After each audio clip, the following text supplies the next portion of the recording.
Um, Sorry. Okay, go for Sounds it. good. Okay, thanks for the opportunity to chat with you today. As Roger mentioned, I'm a professor at Arizona State, and I'm a planetary scientist, which is part geologist, part astronomer. Um, Teach classes, work with students, and do a bunch of research using rovers and orbiters and landers at a variety of places across the solar system. And today I want to talk about some of the work that we're doing with NASA's Perseverance Mars rover, which is the most recent rover that landed on Mars back in 2021. So I like to show this one, which is from some of my colleagues at the Planetary Society, because it gives a sense of how many missions there have been to Mars. No human missions yet, but 47 robotic mission attempts going back to 1960. And these 47 missions were from 8 different nations or groups of nations, like the European Space Agency. And they have included 10 successful landers or rovers on the surface, those ones in the middle there. But it's also important to note that of these 47 missions, almost half of them have failed. Mars is just a really hard place to land on in the solar system. And in fact, it's the hardest place to land on and even just to get to in orbit to in the solar system. There's there's a thin atmosphere, but there's not enough to use a parachute to get all the way down to the surface. So you need combination of parachute and retro rockets. And you can't just use retro rockets like you can on the moon or places without an atmosphere because you're coming in so fast, it'll burn up. The spacecraft will burn up in the atmosphere. So you need a heat shield. And so it's a really difficult place, harder than Venus or Earth to land on because that atmosphere is so thin, but not zero. Anyway, so uh, about half of the missions have failed. And so we're very happy when they succeed. And NASA has had 9 of those 10 successful landers and rovers. And the Chinese recently became the only other nation to successfully land on Mars. And I'll be talking today about just the Perseverance rover that, again, NASA's most recent Name lander it. surface. Sorry, was there a question? Okay. All right. So this is a story about an enigmatic planet, Mars, of course, I'm sure you all know in the astronomical club there that it's the 4th planet from the sun, the next one out from the Earth. There's a nice Hubble Space Telescope view of Mars, bright and dark markings, polar caps that come and go over time. And then getting close to it with spacecraft, we've discovered the planet has a thin atmosphere, lots of impact craters on its surface. And some thought early in the space age that Mars maybe was just like the moon with a thin atmosphere, very heavily cratered surface. But then later in the early space program, uh, spectacular geology was discovered on Mars. Enormous volcanoes, the tallest volcanoes, they're extinct now, but the tallest volcanoes in the entire solar system, like Olympus Mons here. And these spectacular, excuse me, spectacular networks of river channels carved into the rock into the ancient parts of the planet, the places with the most impact craters, the oldest parts, and very reminiscent of uh, tributary networks and river networks like in the Amazon on our own planet. And even in very small places, and this is the side of a crater on Mars, it's only a few football fields across. It looks like there could be groundwater seeping out of the subsurface today, creating these little channels and rivulets. So this is a really interesting place because the Mars that we see today is very cold, very dry, very thin atmosphere, almost only 1% of the thickness of Earth's atmosphere, almost like the stratosphere on the Earth. Temperatures typically 100 or 200 degrees below zero, barely getting above freezing on the warmest summer day, and lifeless as far as we can tell on the surface. No magnetic field, no ozone layer to protect the surface, harsh radiation from the sun bathing down onto the surface all the time. That's Mars today. It's pretty harsh and hostile place. But looking at the geology of these ancient parts of Mars, there's a hypothesis that NASA and other space agency scientists have posed that maybe a long time ago, Mars might have looked something like this early in its history, first billion years or so of its history. It's an artist's conception that's filled in the low areas of the planet with oceans and seas and rivers and lakes. Excuse me. So this place may have been Earth-like a long time ago. That's a hypothesis. Yes, Just to check, are you forwarding the slides yet or not? I am. You're not seeing them go forward? Still seeing the main one. Sorry. Huh. I have been forwarding the slides the whole time. Okay. Well, that's bizarre. I don't understand why that's happening. Huh. Let me stop that. Are you seeing the slides change now? Yeah, yeah. If you want to just click them that way, that's great. Yeah, I can do that. It doesn't give me the, that's not going to work. Why is that? But when I go like this and then like this, it doesn't go to the next slide. It does not know. What? I knew we'd have technical problems. I knew we would. But why is that? Huh. That I don't know. Don't understand. All right, well, let me just do it this way. Let's just do it this way, and we'll turn that off, and I'll make the slide as big as possible. How's that? Are you seeing that? Yep, we got a great big screen here, so we're good. Guys, I wish you'd stop me earlier. I'm just yakking away, thinking they're all changing. So this is that beautiful picture I was talking about that shows all the missions and the 47 of them going back to 1960 and the 10 successful landers and rovers. And this is the Perseverance rover that I'll be talking about. And these are the pictures of the river valleys and the volcano and the Mars that maybe Mars today looked a lot like the Earth did a long time ago. So so it's partly about that enigmatic planet, and it's also partly about these incredible robot geologists. And this is a picture, a selfie taken by the Perseverance rover, and also a small helicopter called Ingenuity that was carried by this rover to Mars as a demonstration of trying to do a powered flight on another planet with an atmosphere, and a very successful demonstration. And I'll show some examples of that. Boy, I'm a little worried it's not going to work well, though, because I don't know why it was not changing screens. But let's press on. We'll get through it. Okay. So let me try it this way. Move this out of the way. So one of the keys to these rovers is mobility, right? And here's some little movies of the Mars Pathfinder rover, the first rover to land on Mars in the 1990s. And here's a computer model of the Spirit and Opportunity rovers, which many of you may have heard of back in the early 2000s. And here's a view of the Perseverance rover in the laboratory at the Jet Propulsion Lab in Pasadena before getting sent off to Florida to get on the rocket to launch to Mars. And this is about as fast as they move. It's about 4 centimeters per second. So it's not, it's pretty slow. And that's because they are using pretty slow computers by modern standards, because they're using computers that have traveled to Mars and been in space before. And NASA is extremely conservative. And so basically, if it hasn't flown in space, NASA doesn't want it to fly in space. And so that's, not entirely true, but they incrementally advance the computational technology for deep space very conservatively. And so it lags far behind consumer electronics. So they can't move very fast because they're taking pictures as they move and processing those pictures and trying to drive safely, sometimes essentially on their own. But that mobility is critical, because otherwise we're just sitting there. And you can imagine if you were a geologist and you took a helicopter out to Alaska, and your job is to map the terrain and look for mineral deposits.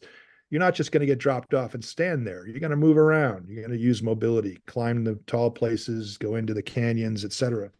And so these rovers have given us scientifically that mobility for the first time. They also carry very sophisticated science instruments, cameras, spectrometers, weather instruments, ground penetrating radar. There's instruments on the arm, that robotic arm, which includes a microscope, two different spectrometers that are designed to measure the chemistry of the surface, but putting the arm down onto the surface to measure its chemistry. And even a device called MOXIE that is designed to test creating oxygen from the Mars atmosphere. Mars atmosphere is almost entirely CO2, very thin, and that CO2 can be broken apart to create oxygen. And that test went extremely well. So something that future human explorers are going to need to do is maybe create their own oxygen from that CO2 in the environment there. So there's lots of interesting places we could send these rovers, and big arguments among the team over time on where to send them. Imagine if somebody said to you or some students you're working with, let's send a rover to planet Earth. Where are you going to send it? Well, there's so many interesting and exciting places to go. Very hard to decide. Similar for Mars, very hard to decide where to go, but we've tried to focus on those ancient places where there may have been water. And we found some places like this crater called Jezero Crater, where there was not only a lake, there's evidence that there was a lake there a long time ago, but a delta, sediment depositing into that lake, making this beautiful fan like at the end of the Mississippi River. And on the Earth, those are great places to preserve evidence of organic molecules. And on the Earth, even fossils in some places. We're not necessarily expecting fossils on Mars because fossils on Earth are extremely rare and only started forming in the last 10% of Earth's history. So if there was life on Mars very early in its planetary history, it probably was simple, single-celled, multicellular, just like on Earth. Very, very simple life forms that may have left some chemical or physical traces behind. That's probably what we could find. That's mostly what we're looking for. So the goals of the mission are to explore the geology of the area, just like previous rovers and landers have done, an ancient environment, an ancient lake and delta environment on Mars. Look for evidence of those traces of life, potential life, biosignatures, we call them. They can be chemical, they can be mineral, they can be isotopes, they can be physical structures, like in the picture here. This is a physical structure called a stromatolite, which we see in ancient places on the Earth, where the oldest evidence of life has been found on the Earth, in parts of Australia, Greenland, and Canada. And even in Australia, there's some of these still around today. These are structures, layers of sediment that are laid down by bacteria, by colonies of bacteria over time. And they make these macroscopic structures that you can still find in Australia today, living in Australia today. And so maybe that's some evidence that we might find of life on another planet. But that evidence for habitability is just as important. Was it really warm and wet? And were there organic molecules? Was it Earth-like? Can we test that hypothesis that I talked about earlier? One of the unique goals of this mission, Perseverance Mars 2020 mission, is to collect, not just drill samples, but to collect them and store them in small little sample containers for eventual return to Earth. And that's pretty exciting. So it's the first part of what NASA and in collaboration with the Europeans are trying to do for a mission called Mars Sample Return. And I'll talk about that more at the end. And then finally, take some measurements, get the lay of the land, characterize the environment, and do anything that can be done. Make oxygen as a test to prepare for human exploration. We don't know when people will go to Mars, but it's not going to be too long from now in sort of human lifetimes. 10 years, 20 years, it's inevitable. People are going to go. Hopefully NASA astronauts, but maybe they won't be first. Could be Chinese astronauts going first. Could be SpaceX employees going first. Nobody knows. Nobody has any specific plans yet, because obviously it's going to be incredibly expensive and incredibly technically challenging to do it.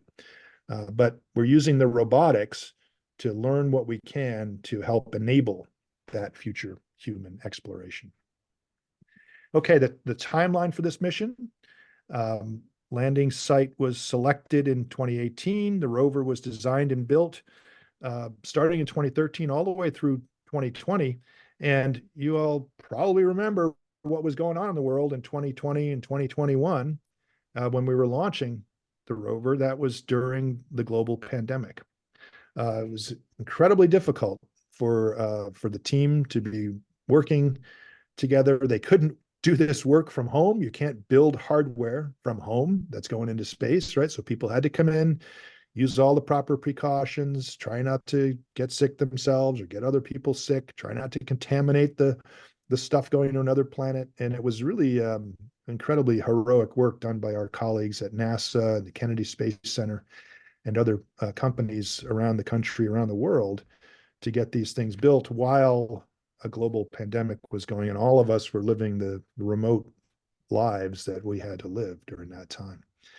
Launched in summer 2020, landed in early 2021. I'll show a video here in a moment, and it's been operating successfully on the surface. The rover's been successful on the surface since February 18th, 2021. Today is the 1,119th day, Mars Day, of rover operations for Perseverance.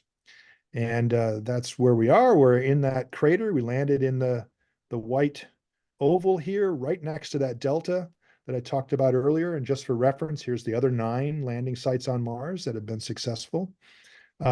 This kind of blows me away. This oval here is only about 10 kilometers. You know, what is that? 7, 8 miles across. And the goal was to land in there from a launch pad 150 million miles away. And they did it. It was pretty frickin' amazing. I'm not a rocket scientist. I'm a geologist, but I work with some incredible rocket scientists who pull this kind of stuff off. And that was just amazing that they got us so close. Let me show you now a video. Some of you might have seen this, but I really enjoy it. And I like showing it. And it just describes and shows a mixture of computer graphics, actual footage, and human reaction to that landing on Mars in February 20. Propulsion, go. EDL safely, go. We have deemed Perseverance ready to execute entry, descent, and landing on her own. Confirmation of entry interface. Perseverance is currently going 5.3 kilometers per second, about 120 kilometers from the surface of Mars.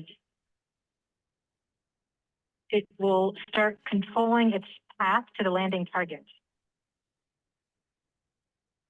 Parachute has deployed, and we're seeing significant deceleration.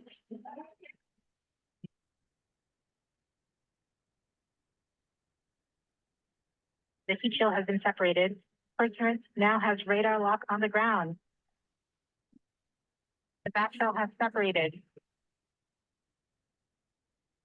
Tracking maneuver has started, about 20 meters off the surface.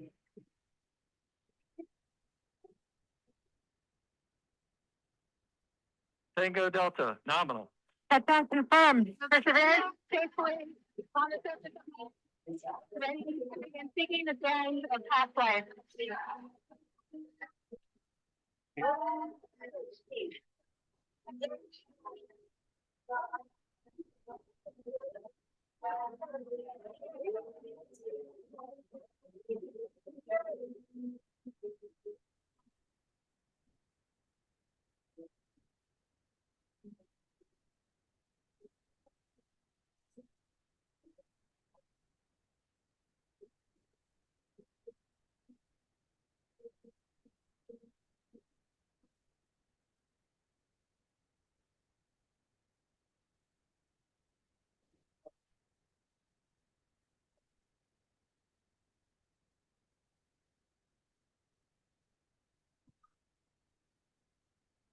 Like I said, pretty spectacular engineering to get that thing down on the surface. And just for reference, that's a good sized SUV.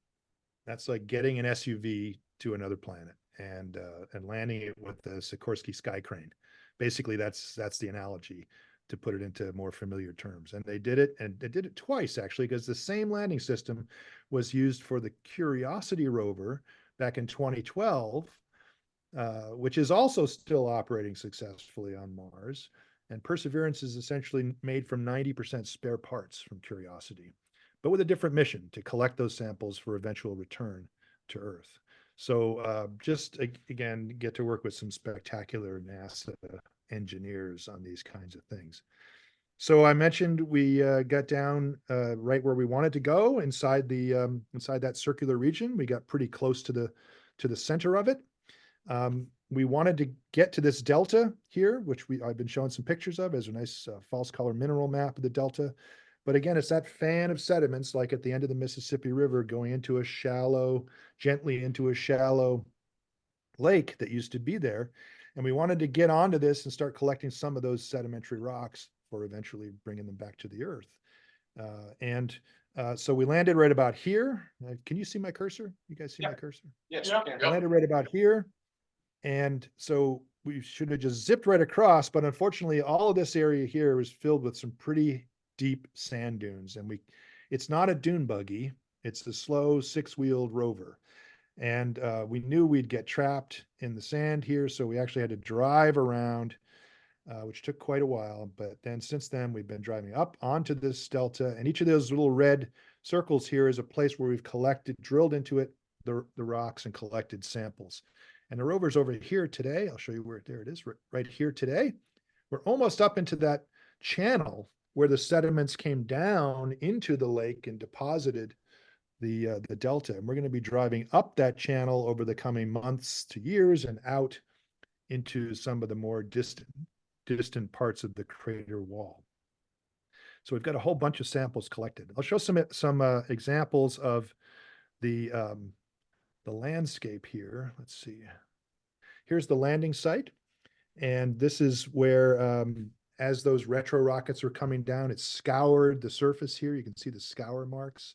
And it looks pretty flat and pretty safe place to be. And it was done on purpose. We didn't want to land in a big field of sand dunes. We didn't want to land on a giant pile of boulders.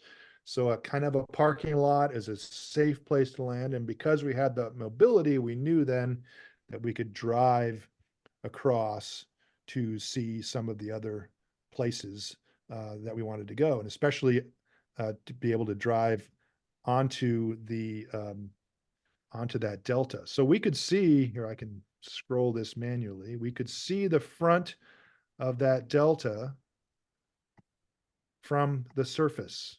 So from above, it looks like this fan that's spreading out. From on the ground, all we're seeing is the front of it, the wall, the front edge of the delta. And we could see layered rocks in there and places where there were sediments falling down as the delta front was advancing.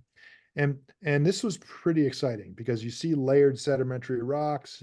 I don't know if there's any geologists in the audience there or amateur geologists, but sedimentary rocks are like the pages of a book to a geologist. And if you can read that book, if you can read those layers, you can get the history of the place figured out over time. So we knew that some of that history was preserved there, and we could see those beautiful layered deposits. One of them we got a really nice look at. This is a part of the delta that seems to be eroding off the front edge of it. And we could see these beautiful layered deposits gently laid down from that river. But we also saw places in those layered deposits with enormous boulders. This is a boulder the size of the Rover and others that are pretty big, that are rounded, that must have come rolling down that channel in pretty violent floods. So it wasn't just a completely gentle environment. There was also some violent times going on there as well. And we couldn't see that from above, from orbit. You have to look sideways from the ground to see that kind of edge-on stratigraphy of the surface. I mentioned the helicopter. I'll show some examples here of the helicopter. So this was tucked under the rover when we landed, and then gently dropped onto the surface, had to go about that far, dropped onto the surface, unfolded, deployed. The rover backed off in April of 2021. And we turned our cameras that we operate at ASU, the Mastcam Z cameras, to the helicopter, and it spun up its blades. This was on April 30th of 2021.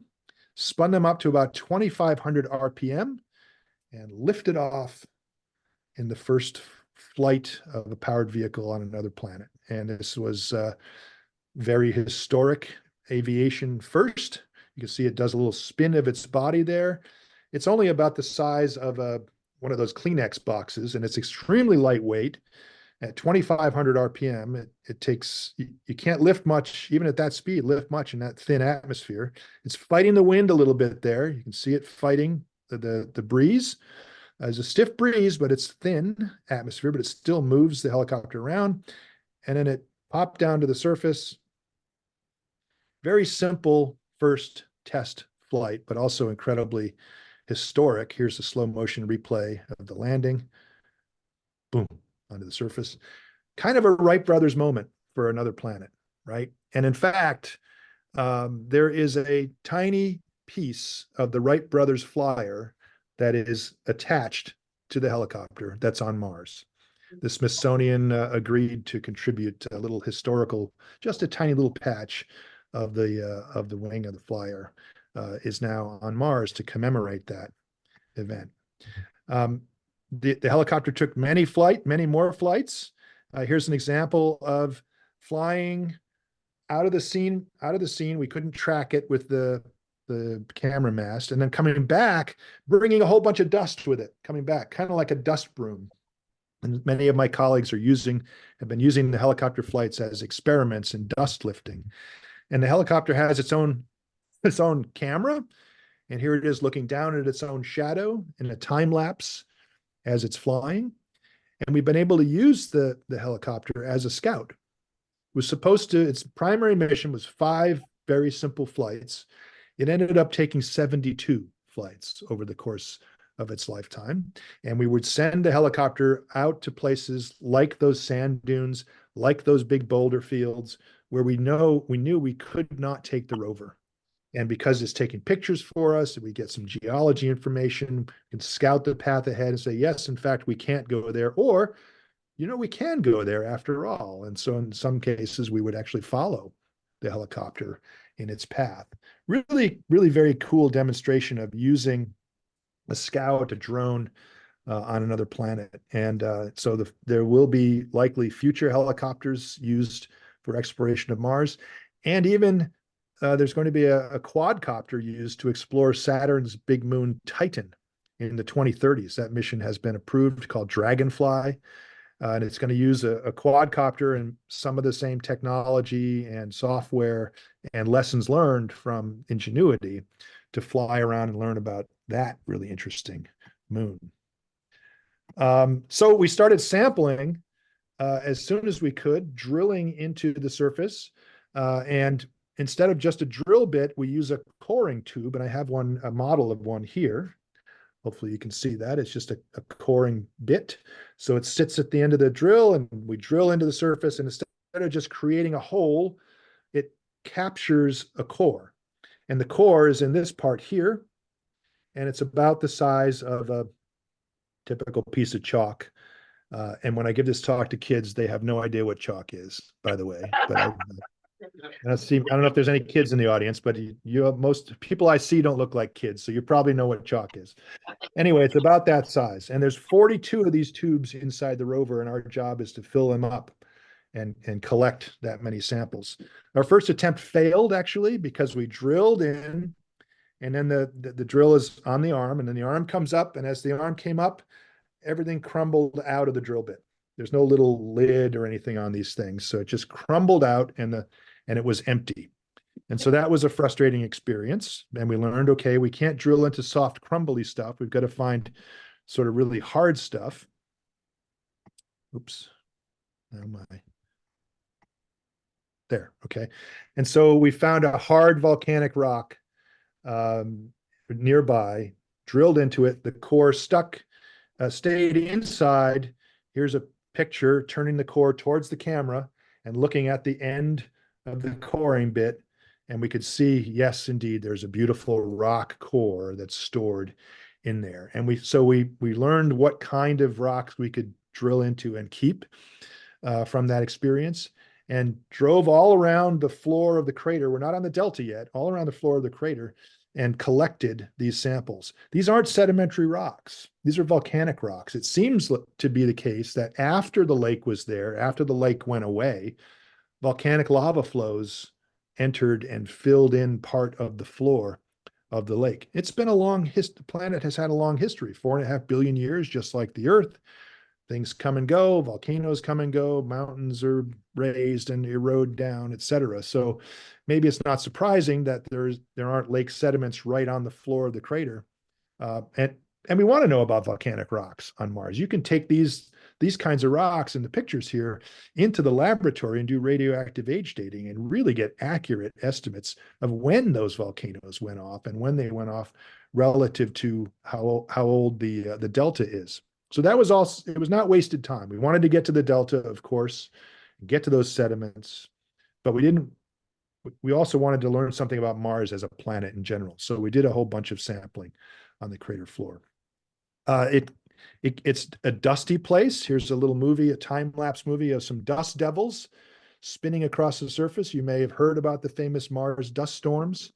Well, we've had dust storms and dust devils in this area as well. And that actually gets a bunch of dirt and sand up on the deck of the rover. This is a picture, a blink between two different days of two different times when between dust storms.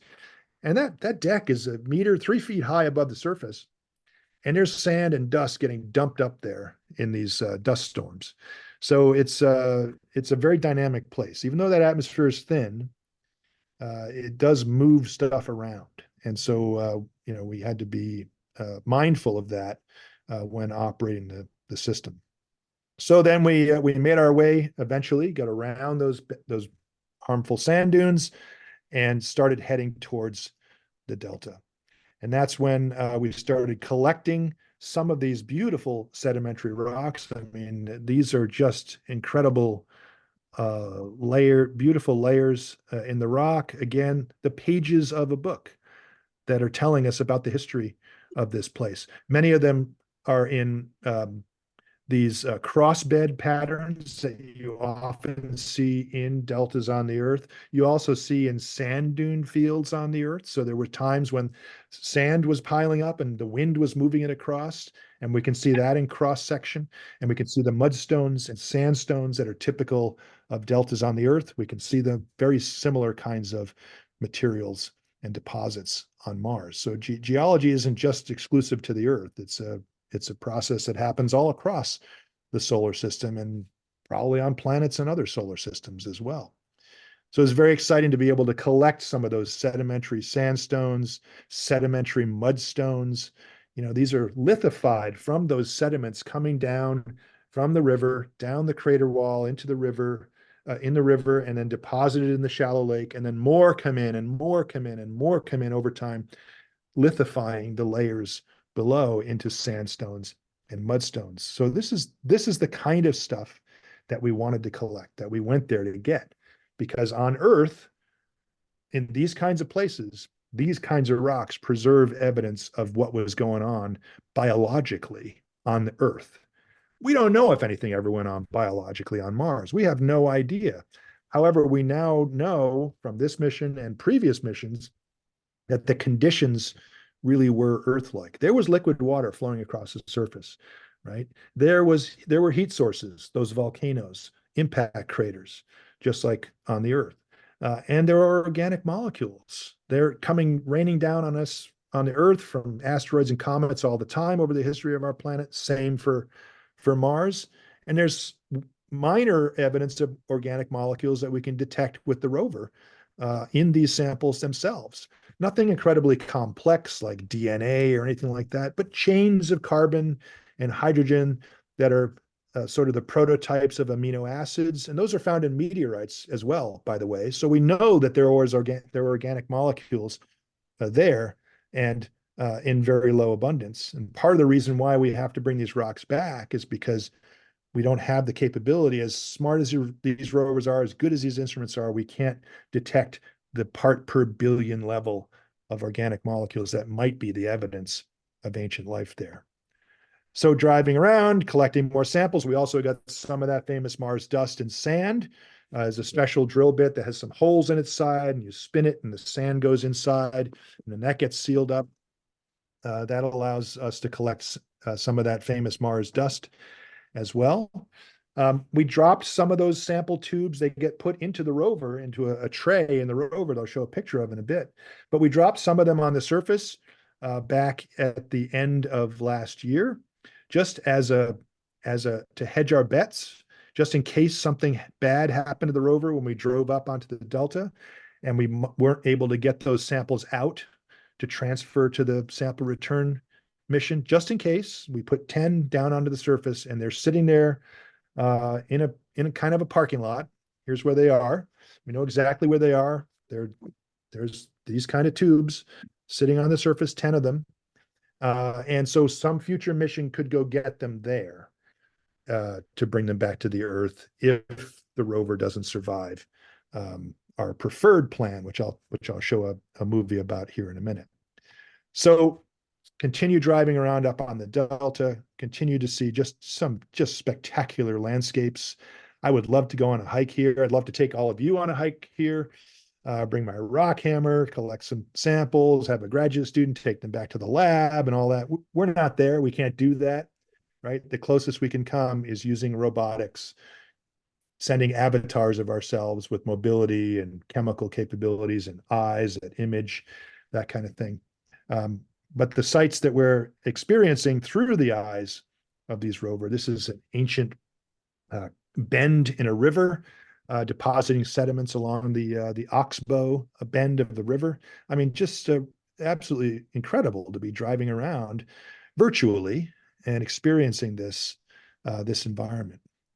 So, as I mentioned earlier, we're just about to enter this channel. We collected pretty much all the samples that we think we need to collect. Here's that sample tray, picture of it in the lab before launch.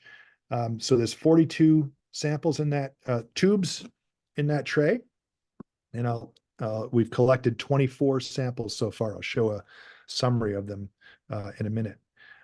We've been doing some other fun stuff along the way as well. This was a cake that one of my teammates made to celebrate 1,000 days on Mars. For you astronomers, here's a nice movie of an eclipse on Mars. How timely with the eclipse just happening this past week. Here's Phobos passing in front of the disk of the sun. That's as total of an eclipse as can ever happen on Mars, because Phobos is a tiny little spud. And even though it's close to Mars, it's not as big as the sun in the sky. Still, it's pretty cool. And we use this information. It's a cool thing to do, but we also use it astronomically to track the orbital position of Phobos with time. And we've been taking these kinds of images with movies with rovers since 2005 now, going back to previous rover missions. And many of you may know Phobos is very close to Mars. It orbits Mars faster than a Mars day. So it rises in the west and sets in the east. And it's so close to Mars, it feels a little bit of drag from the upper atmosphere of Mars and is slowly spiraling in. And in a couple of million years, it's going to crash into the planet. So we got to get this stuff done while we can, right? Anyway, that's kind of a cool little astronomy thing that I put in there because I know the astronomers in the group will appreciate. Technically, we call it a transit, right? Like we see the transit of Venus or Mercury from the Earth. This is a transit of Phobos. And we've also observed transits of Deimos as well. The helicopter I mentioned made 72 flights. On its 72nd flight, it uses autonomy on board in an inertial measurement unit to know its orientation and to land safely without landing on a boulder. It uses its camera, it doesn't want to hit rocks. It was flying over a pretty bland field of sand dunes, couldn't really lock on anything, got confused, didn't recognize its elevation above the ground, hit the ground with its rotors at 2,500 RPM, broke the two top blades off of the rotors, and somehow landed right side up. Somehow landed on its legs. We reconstructed all that from the telemetry. There's no movies of that actually happening. It was out of sight of the rover when this all happened. So that's its final landing place. It was an emergency landing. Its mission is over. Job well done. It was supposed to fly 5 times, flew 72. So just a beautiful demonstration of aeronautics on another planet. And it's just going to be there forever.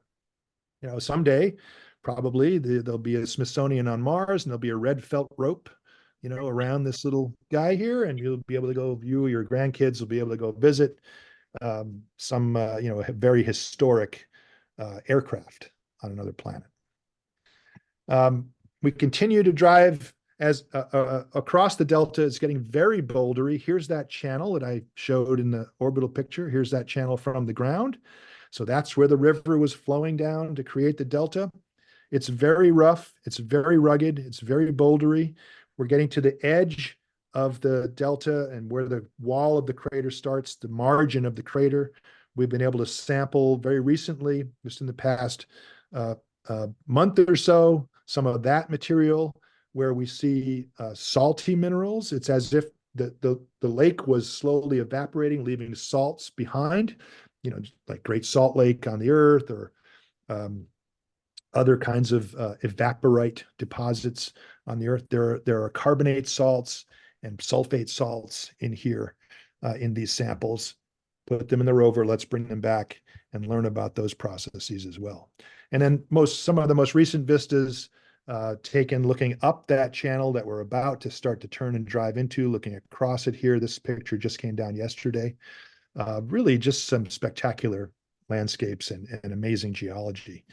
I promised a summary of the samples that we've taken. 24 samples now have been collected out of those 42 sample tubes. Out of those tubes, 10 of them have been put down on the surface in that parking lot, that just in case backup parking lot.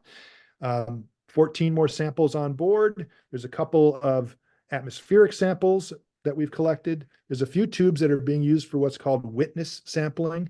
We're worried about contamination and bringing Earth contamination to Mars and then bringing it back to Earth and thinking, oh, look, there's some crazy organic molecule on Mars. And it's really just something from the lab and the Earth because we couldn't clean them 100%.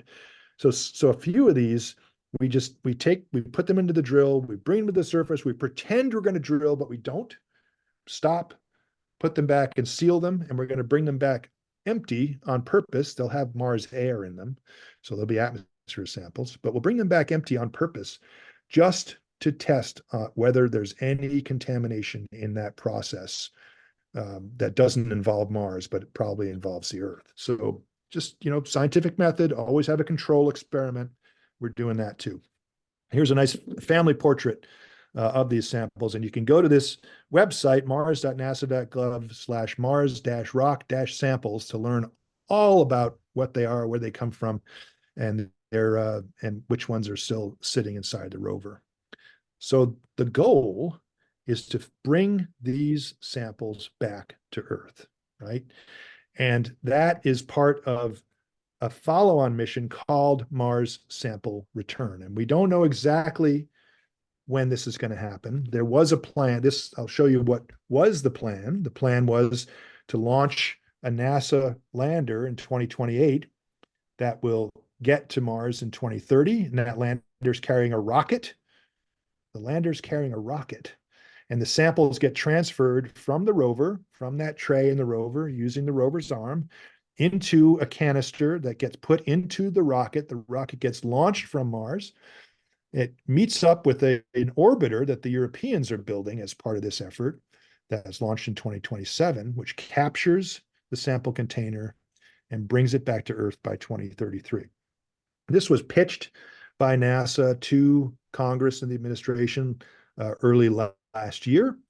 It's very expensive. It's technologically very difficult. Unprecedented things like launching off of another planet, like rendezvousing at another planet. And the It was judged by folks who would have to fund this. I mean, comes from taxpayer dollars, to be too expensive and too risky. So let's go back to the drawing board and figure it out. There was a pretty harsh report, pretty harsh judgment of NASA engineers about this and management about this, because it would be incredibly expensive, probably as expensive as the James Webb Space Telescope, right? You guys have heard of the James Webb Space Telescope. You know, it's doing phenomenal things. You might also know that it costs $10 billion, right? And, you know, so it's comparable to, you know, F-15 fighters and other aspects of you know, big, expensive military equipment that we buy. That's a lot of money, right? And it's a big chunk of the NASA budget. It was supposed, James Webb was supposed to cost $3 or $4 billion. It ran over, cost much more than it was expected, because it was incredibly difficult to do. But look at what it's doing for astronomy and space science now. So yeah, these things cost a lot of money. And so now it's all being restructured. And in fact, on Monday, there's going to be a NASA press conference that announces the new plan and hopefully gets the cost in control. I don't know what that announcement's going to be. I'm going to be watching to see what happens. But I'm going to show you, let me show you a movie that describes the previous version of the plan. And the new plan's probably going to be something close to it, but maybe scaled back a little bit. But I think this gives you a sense through the computer graphics here of the complexity of what we have to do to bring these samples back. So let me, here we go.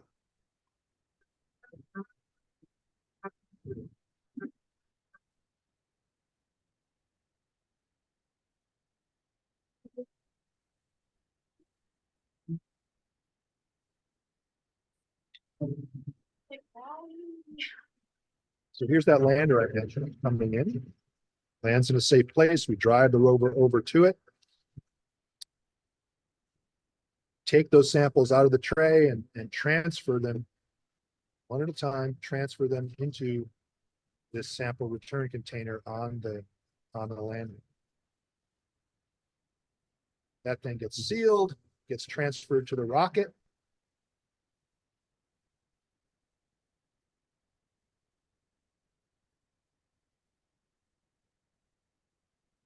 Then that crazy thing happens, launching the rocket autonomously off another planet.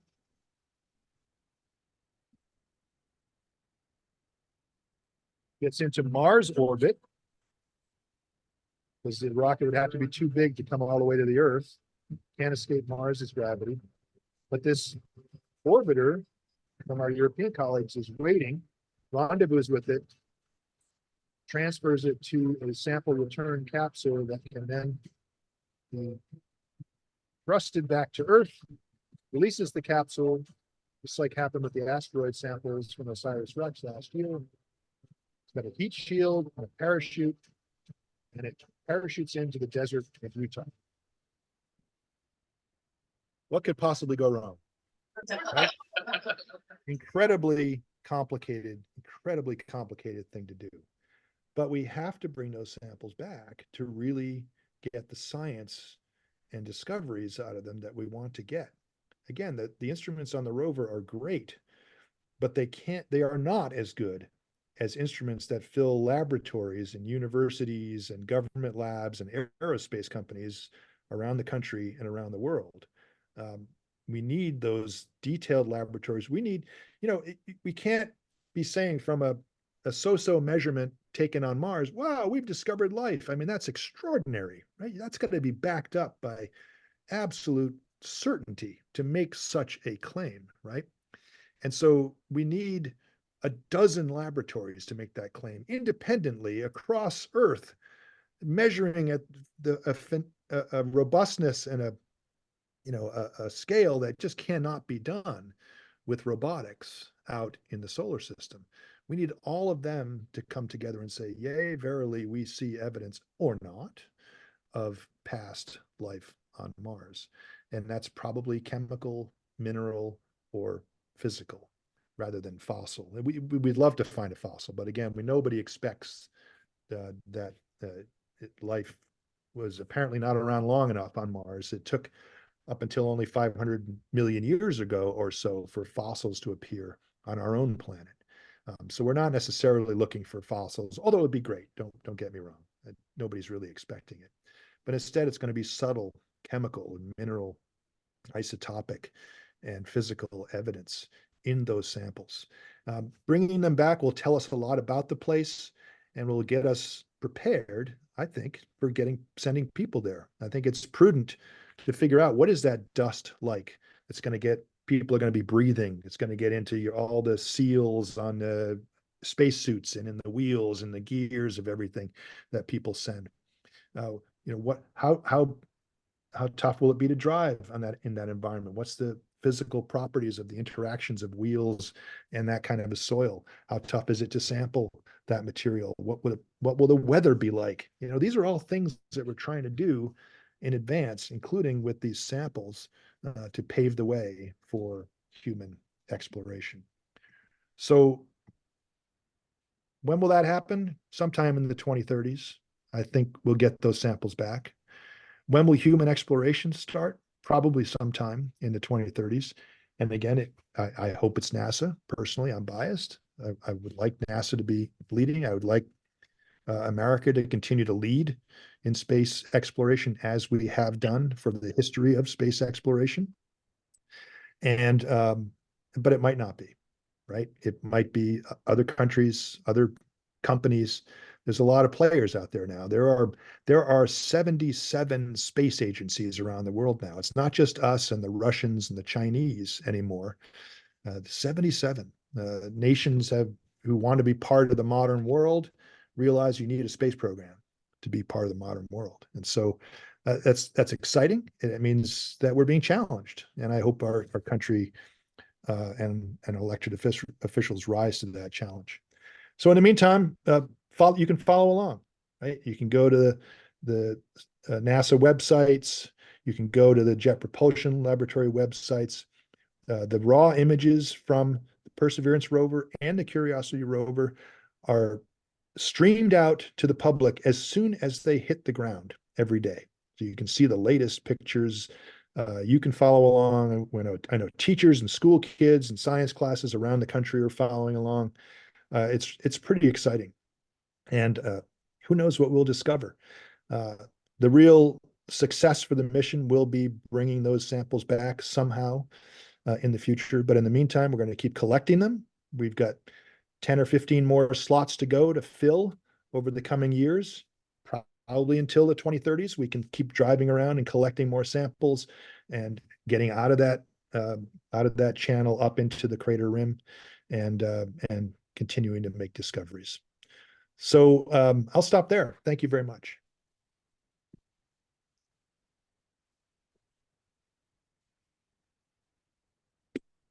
Jim, do we have time for a couple of questions? Or Yes, I'm happy to answer some questions for a little while. Sure. does anybody have anything? I think that was two good questions. Go for it. When you're taking those core samples, how long does that take to get? Like minutes or hours?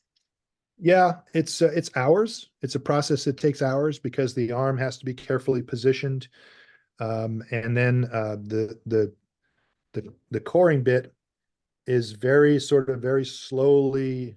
It's very sharp ends of the bit here, but it's very slowly going down into the surface, and the arm is keeping it nice and straight. And then it's slowly extracted. And then there's a whole kind of a Tai Chi dance that they have to do with the arm to get the sample tube into a carousel that's on the deck of the rover that captures it, that spins it down into the inside of the rover, where there's another little robotic arm inside the rover, like a little Tyrannosaurus Rex arm, that grabs the sample tube from the carousel above and takes pictures of it. Those pictures, some of those pictures I showed were from inside the rover, and then seals it, hermetically seals the end of it, both ends of it, oops, across my keyboard, hermetically seals it, and then puts it into that tray in the right spot. And so all of that happens actually with the push of one button, collect sample. It does that autonomously, and that takes several hours to happen. Anybody else? Will they Will the Perseverance be going back to pick up those when the samples that it dropped, or is that there for? No, no, the rover cannot actually pick up samples, tubes, and put them back. Doesn't have that capability, and those are there just as the backup set, just in case. If the rover doesn't survive to do that meeting with the lander, then the lander will likely be sent to the parking lot where the backup samples are. And the plan would be either a little rover or maybe some helicopters will go pick up those sample tubes and bring them to the lander and get them into the return canister that way. We'll find out more about that on Monday when NASA announces the new lower cost, hopefully more technologically achievable plan for getting those samples back. Say, Jim, what's on the black part of the pictures where it's all blacked out? Where? Like, just go to like that Oh, like this one? 35, yeah. This just means, so this was 3 pictures, 1, 2, 3, taken 1, 2, 3, and then we put them into a mosaic, and then we tilt them so that the sky is straight up, because the rover was tilted when it took the pictures. Doop, doop, doop. And so this is just places that we didn't take pictures of. We can't take pictures of everything. Does that make sense? Yes. Okay. What about 35? 35, same thing. We pointed the camera. Boop, boop, boop, boop, boop, boop, boop, boop, boop, boop, boop, boop, boop, boop. We didn't take pictures in here because this is the rover itself. And it's expensive to take pictures because we have to send those pixels back to the Earth through a relay satellite around Mars. And we only get so much data volume we can send back to the Earth. And if it's a really tight day and we can only squeeze so many pixels into the signal coming back to the Earth, we choose not to take pictures of the rover itself because we know what the rover looks like. We didn't know what these rocks look like. So that's why we did it that way. Does that make sense? Yep. Cool. How many more days do you think you have available on this particular rover before growth? It's a great question. Everybody asks that question. I answer that question with another question. How long will your toaster keep working? Does anybody know? Anybody know how long their toaster will keep working? Mine's been working for a long time. And you're just going to keep making toast, right? Well, my only We question. don't. We don't know. We don't know. So basically, as long as you've got the availability of the solar panels and the power source, it should keep on working. Yes, no solar panels. These are nuclear powered rovers. They use a hunk of plutonium about that big, not weapons grade plutonium, but civilian grade plutonium. And that plutonium creates heat by radioactive decay. The heat creates electricity. The electricity charges the batteries. And we typically just use the batteries that get recharged every day. That plutonium has a half-life of something like 80 years. So it's going to last a long time. Ooh, that's a good question. Yeah. Sounds like the Energizer Bunny then. Yeah. So we will keep using them as long as, yeah, the power keeps going, the mechanisms don't wear out. And frankly, the funding doesn't run out. This is your tax dollars at work, right? A tiny fraction of NASA's budget goes to run these kinds of missions. Just so you know, NASA's entire budget for everything that NASA does is 0.4% of your tax dollar, 0.4%. That's everything NASA does. These rovers are probably, 5% of that to run.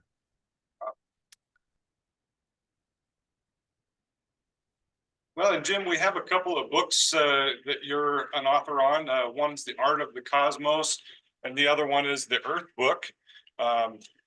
So would you mind telling us a little bit about your author side of what you do? Oh, yeah. Yeah. I started writing books back in 2006. I was inspired by getting involved with the Spirit and Opportunity rover missions, and I was the lead for the cameras on those missions. And so I collected a whole bunch of these beautiful panoramas and photographs and told the story. of those missions in a book called Postcards from Mars. And I just got hooked on writing kind of coffee table picture books. And so both the Earth book and which was the other one? Art of the Cosmos. Art of the Cosmos. Okay, yeah. Both of those are kind of coffee table-ish books. Art of the Cosmos is really a coffee table book that highlights a lot of space pictures, not just from Mars rovers, but from Hubble Space Telescope and ground-based telescopes and all missions across the solar system. And a lot of help in that book from amateur astronomers who process images on their own, which is great. And Earth book is kind of like it's a geology book, geology and atmospheres and history book about our own planet and how we've learned about our own planet. And it's chronological. It starts in the beginning with the formation of the Earth, and it ends. I'll give it away. It ends with the destruction of the Earth billions of years in the future when the sun, becomes a red giant. So it is kind of a sad ending for our planet. Don't lose any sleep over it. It's not going to affect us directly, but we have to get off this planet at some point, right? But it's a chronologic history of lots of different milestones in Earth history, and that's fun too.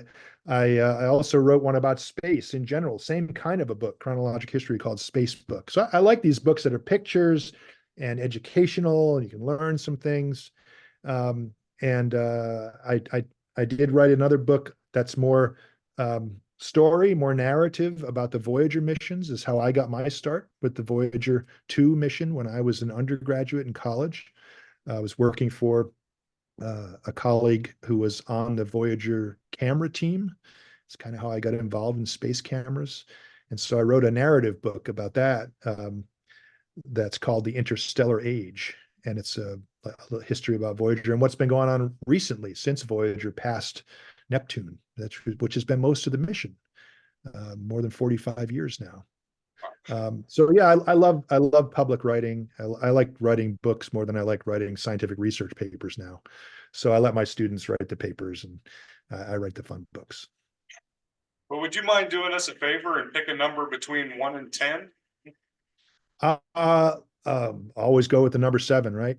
7? All right. Lucky Well, 7. we have the winner. So Stevie. What? She will. You won. Congratulations. Well, thank you, Jim. Appreciate it. All right. Thank you all. And stay tuned. Keep doing that great job you guys are doing. Thank you so much. Thank you. Appreciate it, Jim. Thank you, All right. Jim. Take care. Oh, that was fantastic. I feel like it looked a lot like. How you doing, Chuck? Here looks like fun. There you go. I feel like it looked a lot like the. There's some, grid. yeah, it does look like it. You're muted out, Chuck. We can't hear you. We can't. Oh. Well, thank you for everybody who attended the talk today. We do have another one coming up in May, the second Saturday of May. No, first Saturday of May. 11th is the second Saturday. Okay, I think that's the day. It's the very next I gotta put meeting. it on the website, so check the website, YVAA-MT.com. I will try and get that up there in the next day or two, so. Yeah, Okay, thank you, everybody. Greatly appreciate it. yeah, thank you. Thank you. Good show. Get well, Chuck. Oh, I'm getting there. Good. Ooh, is that a picture that you took? That was my sister.